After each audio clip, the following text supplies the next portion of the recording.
Good evening, everybody. Welcome to another interview today. Where I'm pleased to be joined by Newmarket-based trainer Martin Smith. Martin, how are you? Very well, thanks. Yourself? I'm not too bad. So, in terms of starting this interview off, what's life like for a trainer at the moment? In terms, I spoke to a few jockeys as well, but what's life like for a trainer? Sort of quiet. We're keeping the horses going now. We're sort of keeping everything ticking over, but we're having every afternoon off almost. No racing, nowhere to go. It's nice in a way not to be run off your feet and be here, there, and everywhere 5 days a week. But it doesn't stay nice for very long. A week or two is enough probably, and then you're itching to get back to work really. So in terms of the area itself, Newmarket, obviously we're in the midst of what would have been the flat season. Obviously we've had the Craven meeting, the Greenham was coming up at the weekend too. What's Newmarket like as an area at the moment? It must be quite quiet, I'd imagine. Yeah, there's probably more going on here than anywhere else because the gallops are still very active in the mornings. When you go downtown, it looks like there's still stuff going on. The high street is almost dead. There's a couple of banks that are open. You get a couple of queues outside those. I think we've got Boots is open, and that's almost it. Everything else is shut, and it's very quiet driving up and down the high street. So in terms of you, how long have you been training for? And was training always something you looked to get into? Originally, no. When I was a kid, I wanted to be a pilot. But as Dad was a trainer, I think he'd rather I followed in his footsteps. So it's something that was always there for me, and it was sort of, at the time I thought I was taking the easy choice, but life would have probably been a fair bit easier if I was just flying planes every day. Well, was you before moving into training? Was you riding horses? Was you based as a sort of a jockey? Because we see some jockeys, they go down the training route once they finished. Was that a pathway that you took? Yeah, I did everything. I started from scratch, and I've done every job you can do in racing. I started I used to go in the yard as a little kid and just talk to the horses and that, but I started working in the yard when I was 11, and I'll never forget, my first job was to clean the water mangers. We had cast iron water mangers in the corner of the stable, and it was the winter time, so you had literally a Coca-Cola bottle cut in half, and you had to crack the ice on the top, and then scoop all the ice and the water out, and then wipe it out with a sponge, and then fill it back up. And I used to cry those first couple of weeks. My hands were in absolute agony, and how that didn't put me off for life, I don't know. But so I did that for a few years, and then I would get to ride a quiet one home from the gallop, and sort of went from there until eventually we found one that I could take around the gallop, and went from there. So that took until I was about 14 before I was riding out full time, if you like. Then I got an apprentice license about 3 months before my 15th birthday, so I managed to ride my first winner when I was 14, and just went from there. So I went stable lad, apprentice, then I got a bit heavier. I was a conditional jockey in a few yards in England, and then after that I did pupil assistant trainer, head lad. I was even clerk of the course in Dubai for a couple of years. And just sort of went there and when I was assistant trainer at John Best before I started training, that was the first time I became an owner, which was a massive learning curve really, it sort of all went from there really. So in terms of the riding and training, is there much difference between the two? Have you noticed any difference between the two since you've done both obviously, but has there been any big differences between the two? There is and there isn't. You approach it the same way, but when you're riding a horse, you're focusing on one horse and you're doing one job. When you're the trainer, you're focusing on everything, what everybody else is doing. Especially now as a trainer, when I talk to riders, I can tell that a lot of them, not all of them, but a lot of them, they have an opinion, or they see things from their own point of view. They don't see the overall picture. And it's not until you start training that you start thinking of bigger picture, and there's always, more than one side to everything. Whereas if a person's riding a horse, all they're thinking about really is that horse, the way the horse is behaving, their health. But in the back of my mind, I'm thinking of what race that horse might be aiming at, what time of year we're looking at running them, how the owner of certain horses are. Some owners don't interfere at all, and you sort of do what you want with the horses. Other owners want to run at specific race courses or even on specific days. So you've always got in the back of your mind a lot more than just the riding point of view. In terms of your training itself, you've got the Martin Smith Racing Club, which is very affordable. Do you think that trying to attract new owners into racing is something that racing lacks itself?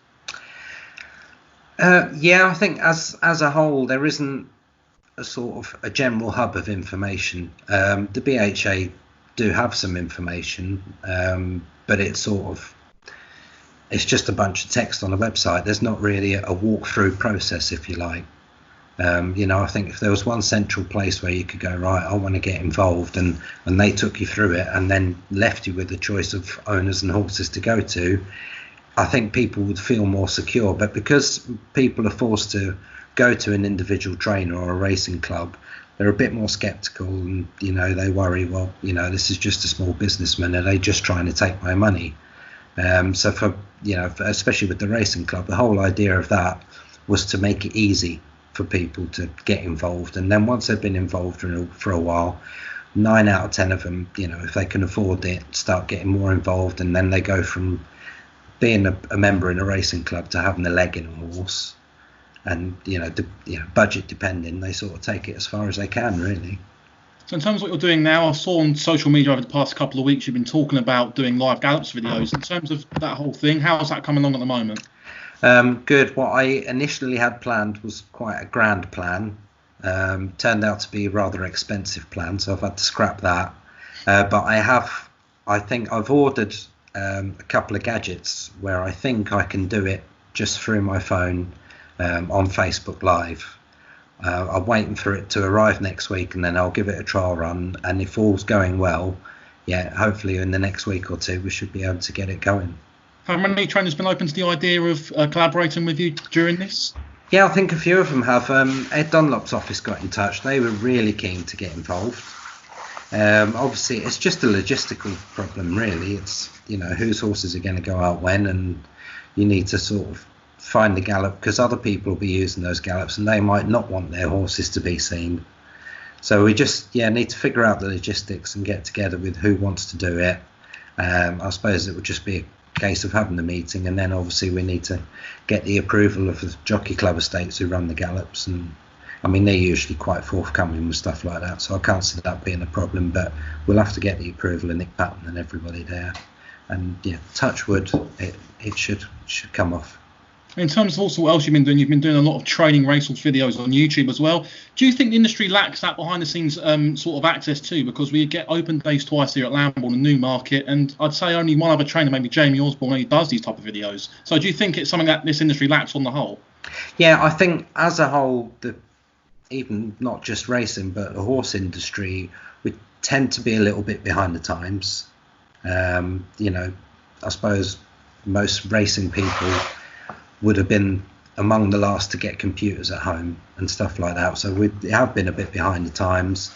Even things like breaking in, I learned about Monty Roberts and the new way of breaking in when I was a kid, but still 80% of racing yards do it the old-fashioned way, where you sort of take 6 weeks and board them into it, and the end result is the same, but the new way is kinder and is probably a bit quicker as well. So definitely racing takes a bit of time to catch up. It always gets there in the end. But you look on YouTube, there's a vlogger for everything. My wife watched, beauty ones, and now she's pregnant. It's all baby vloggers and that. There's literally people will vlog for anything you can imagine. But like you said, for racing, there's hardly anyone doing it. So I thought it was a good opportunity, one to get out there and help put our name out there as well. And just finally, I want to mention about a horse you train, Affluence. He's been a good horse to you over the past season or so. Been very versatile too, winning from 1 mile to 2 miles, run over jumps as well. What's a horse like that for your yards to be in and around with? A very versatile horse. What's he like to train and for the yard as well? He's great. I've known him ever since he was a foal. I got his mother. She was one of the very first horses I trained, and she didn't have much ability, bless her, which is why I got her. But she did have a really good pedigree. She had great conformation. She was a good-looking horse, and she did have a little bit something about her. But for one reason or another, she just didn't quite make it as a racehorse. And she was retired quite young. So when you look, that Affluence didn't start winning until he was 4. You could argue his mother was never really given the chance because she was retired by that age. But he's been an absolute star of a horse. He's really good to do at home. He's got bags of character. He's great ride. I rode him his whole 2-year-old year, and now Rachel, who owns half of him, she rides him most of the time, and just everybody loves him. Obviously, now he's won 5 races. He's more popular than ever, and it is great. It's hard enough to win with a horse. Some people say, "Oh, I think every horse is capable of winning a race." They're not. If there were 10 times as many races available, it would be different. But finding a race that a horse with limited ability can win is a tricky thing. So when you've got one like Affluence, he's not a world beater, he's only a sort of 75 horse. So finding a race he can win is great, but to manage to get him to win 5 and he's been placed at least as many times as well, it's been a real blessing for us. And it sort of, as a trainer, it's a way of showing people that not only can you win with a horse, but you can get them there again and again, and you can keep a horse in good condition. And a big thing is getting that progress. It's one thing getting a horse that's got X amount of ability and getting them to compete at that level, and just getting them to compete at that level, consistency is hard. But to get a horse that can improve over time, I think as a trainer that really shows that you can take a horse from one place and transform it to another, which is something I like to see with our horses. Well, Martin, thanks for joining me. I'm just going to stop recording now quickly so I don't lose it, and then I'll let you go. So just make sure it all works quickly. Bear with me. Right, there we go.